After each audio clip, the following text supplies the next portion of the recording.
രാംകുമാർ, ഇപ്പോൾ മോഹൻ വർഗീസ് സൂചിപ്പിച്ചതുപോലെ ഇറാൻ എന്തായാലും വെറുതെ ഒരു യുദ്ധത്തിനുള്ള തയ്യാറെടുപ്പ് നടത്തില്ല. വ്യക്തമായിട്ടുള്ള പദ്ധതി അത് ഇറാൻ ഉണ്ടാകും. ഇനി ഇസ്രായേൽ എങ്ങനെ പ്രതികരിക്കും എന്നുള്ളതാണ് ഏവരും ഉറ്റുനോക്കുന്നത്.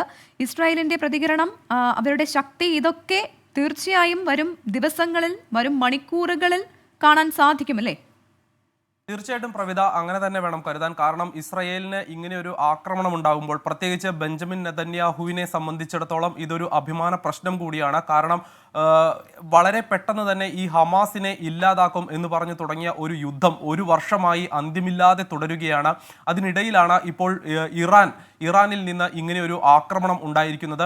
നേരത്തെ കഴിഞ്ഞ ഏപ്രിലിൽ ഈ സമാനമായ ഒരു സാഹചര്യം ഇറാനും ഇസ്രായേലിനും ഇടയിൽ രൂപപ്പെട്ടിരുന്നു.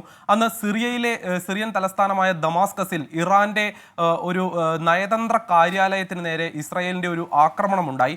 അതേ തുടർന്ന് ഇറാൻ തിരിച്ചടിക്കുമെന്ന് പറയുകയും അതുപോലെ തന്നെ ഇറാൻ മിസൈലുകൾ വർഷിക്കുകയുമുണ്ടായി ഇസ്രായേലിന് നേരെ. അന്ന് ഇസ്രായേലിനെ രക്ഷിച്ചത്, ഇസ്രായേൽ തടഞ്ഞതിനേക്കാൾ കൂടുതൽ മിസൈലുകൾ അന്ന് നിർവീര്യമാക്കിയത് അമേരിക്കയാണ്. കാരണം മിഡിൽ ഈസ്റ്റിൽ അമേരിക്കയ്ക്ക് ഇറാഖിലും അതുപോലെ സിറിയയിലും എല്ലാം തന്നെ സൈനിക കേന്ദ്രങ്ങളുണ്ട്. അവിടെയുള്ള അവരുടെ സൈനിക സംവിധാനങ്ങൾ ഉപയോഗിച്ചുകൊണ്ട് അന്ന് ഈ മിസൈലുകൾ, നിരവധിയായ മിസൈലുകൾ അന്ന് അമേരിക്ക വെടിവെച്ചിടുകയുണ്ടായി. അത് ഇസ്രായേലിനെ സംബന്ധിച്ചിടത്തോളം അയൺ ഡോം നൽകിയതിനേക്കാൾ വലിയ ഒരു സുരക്ഷാ കവചമായിരുന്നു അന്ന് അമേരിക്കയുടെ സാന്നിധ്യം. സമാനമായ ഒരു സാഹചര്യമാണ് ഇപ്പോഴുമുള്ളത്. ഇറാൻ ഈ മിസൈൽ ആക്രമണം തൊടുത്തതിന് പിന്നാലെ, ഈ തുടങ്ങും എന്നുള്ള ഒരു സൂചന ലഭിച്ചതിന് പിന്നാലെ തന്നെ വൈറ്റ് ഹൗസിൽ അമേരിക്കൻ പ്രസിഡന്റ് ജോ ബൈഡനും വൈസ് പ്രസിഡന്റ് കമല ഹാരിസും ഒരു അടിയന്തര യോഗം ചേർന്നിരുന്നു. അതിനുശേഷമുള്ള ചില തീരുമാനങ്ങൾ ഇപ്പോൾ പുറത്തു വന്നിട്ടുണ്ട്. അതിൽ ഈ ഇറാനിൽ നിന്ന് തൊടുക്കുന്ന മിസൈലുകൾ വെടിവെച്ചിടാൻ ഇപ്പോൾ മിഡിൽ ഈസ്റ്റിലെ, ഈ പശ്ചിമേഷ്യയിലെ സൈനിക ഉദ്യോഗസ്ഥർക്ക് പ്രസിഡന്റ് ജോ ബൈഡൻ ഇപ്പോൾ നിർദ്ദേശം നൽകിയിരിക്കുകയാണ്. അതിനർത്ഥം അമേരിക്ക ഇസ്രായേലിനെ സംരക്ഷിക്കാൻ ഉള്ള ആദ്യത്തെ നടപടി ആരംഭിച്ചു കഴിഞ്ഞിരിക്കുന്നു എന്ന് തന്നെയാണ്. നേരത്തെ ഇറാന് നേരെ ഇസ്രായേൽ അവരുടെ നിലപാട് കടുപ്പിക്കുകയും ഈ ഹിസ്ബുള്ളയ്ക്ക് നേരെയുള്ള ഒരു വ്യോമാക്രമണവും അതിനുശേഷം കരയുദ്ധവും ആരംഭിക്കുകയും ഒക്കെ ചെയ്ത ഒരു സാഹചര്യത്തിൽ തന്നെ ഈ മിഡിൽ ഈസ്റ്റിലെ സൈനിക സാന്നിധ്യം വർദ്ധിപ്പിക്കാനും അത് ശക്തിപ്പെടുത്താനും അമേരിക്ക നിർദ്ദേശം നൽകിയിരുന്നു. അതിനർത്ഥം അവർ തീർച്ചയായിട്ടും ഇങ്ങനെ ഒരു സാഹചര്യം മുന്നിൽ കണ്ടിരുന്നു എന്നത് തന്നെയാണ്. ഇന്നും ഈ ഇറാൻ ഇങ്ങനെയൊരു മിസൈൽ ആക്രമണത്തിന് തയ്യാറെടുക്കുന്നു, അവർ ഒരു പദ്ധതി ഇട്ടിരിക്കുന്നു എന്ന വിവരം ആദ്യം പുറത്തുവിടുന്നത് US തന്നെയാണ്. അവർ ഇസ്രായേലിന് നിർദ്ദേശം നൽകി. അതനുസരിച്ച് ഇസ്രായേലിലെ ജനങ്ങളെ അവർ സുരക്ഷിത ഇടങ്ങളിലേക്ക് മാറ്റുകയും ചെയ്തിരുന്നു. എന്നാൽ ഇസ്രായേലിൽ അപ്രതീക്ഷിതമായി ഒരു കാര്യം സംഭവിച്ചതാണ് ഇപ്പോൾ ജഫയിൽ ഉണ്ടായിരിക്കുന്ന ഒരു വെടിവെപ്പ്.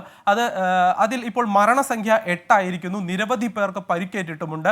അവിടുത്തെ ഒരു ഹോട്ടലിൽ ഈ തീവ്രവാദികൾ എന്ന് സംശയിക്കുന്നവർ ഒളിച്ചിരിക്കുന്നു എന്ന ഒരു വിവരമാണ് അവിടുത്തെ പോലീസിന് ലഭിച്ചിട്ടുള്ളത്. ഇതനുസരിച്ച് പോലീസ് അവിടെ പരിശോധനകൾ തുടരുകയാണ്.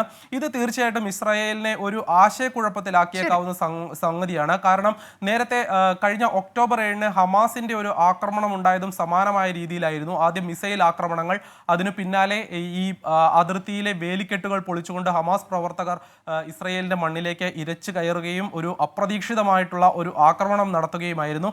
അപ്പോൾ അങ്ങനെയെങ്കിൽ ഇപ്പോഴത്തെ ഈ ജാഫയിൽ ഉണ്ടായിട്ടുള്ള ഈ ഒരു വെടിവെപ്പിന് ഈ ഇറാന്റെ വ്യോമാക്രമണവുമായി ബന്ധമുണ്ടെങ്കിൽ അത് തീർച്ചയായിട്ടും ഇസ്രായേലിനെ നമുക്ക് അറിയേണ്ടതുണ്ട്. രാംകുമാർ, എന്തായാലും ഇപ്പോൾ നിലവിൽ നോ കാഷ്വാലിറ്റീസ് എന്നാണ് ഇസ്രായേൽ പ്രതിരോധ സേന അറിയിച്ചിരിക്കുന്നത്. അപ്പോൾ തന്നെ മറ്റൊരു വാർത്ത കൂടി വരുന്നു. അത് നമ്മളെ ആശങ്കപ്പെടുന്ന വാർത്തയാണ്. ഇസ്രായേലിനെ ലക്ഷ്യം വെച്ചുള്ള ഇറാനിയൻ മിസൈലുകൾ വെടിവെച്ച് വീഴ്ത്താൻ ബൈഡൻ US സൈന്യത്തിന് ഉത്തരവിട്ടിരിക്കുന്നു. ഇസ്രായേലിനെ ലക്ഷ്യമാക്കിയുള്ള ഇറാൻ മിസൈലുകൾ വെടിവെച്ച് വീഴ്ത്താൻ ബൈഡൻ US സൈന്യത്തോട് പറഞ്ഞിരിക്കുന്നു. അങ്ങനെയെങ്കിൽ ഒരു തുറന്ന പോരിലേക്ക് വരികയാണ്. അങ്ങനെ സംഭവിക്കുന്നുവെങ്കിൽ ഇറാൻ അടങ്ങിയിരിക്കുമോ? ഇറാന് പിന്നിൽ റഷ്യ അണിനിരക്കുമോ? അങ്ങനെയെങ്കിൽ ഒരു വലിയ യുദ്ധത്തിലേക്ക് കാര്യങ്ങൾ പോവുകയാണോ എന്നൊക്കെയുള്ള ചോദ്യങ്ങൾ പ്രസക്തമാണ് ഈ ഘട്ടത്തിൽ. US military to aid Israel, Biden ആ രീതിയിൽ തന്നെയാണ് പറഞ്ഞിരിക്കുന്നത്. പക്ഷെ അതേസമയം ഇസ്രായേൽ പ്രതിരോധ സേന പറയുന്നു ഈ ആക്രമണത്തിൽ കാഷ്വാലിറ്റീസ് ഒന്നും ഇല്ല എന്ന് പറയുന്നു. അപ്പോൾ അതിന്റെ സ്ഥിരീകരണം അല്പസമയത്തിനകം കൂടുതൽ വിവരങ്ങൾ പുറത്തുവരുമെന്ന് പ്രതീക്ഷിക്കാം.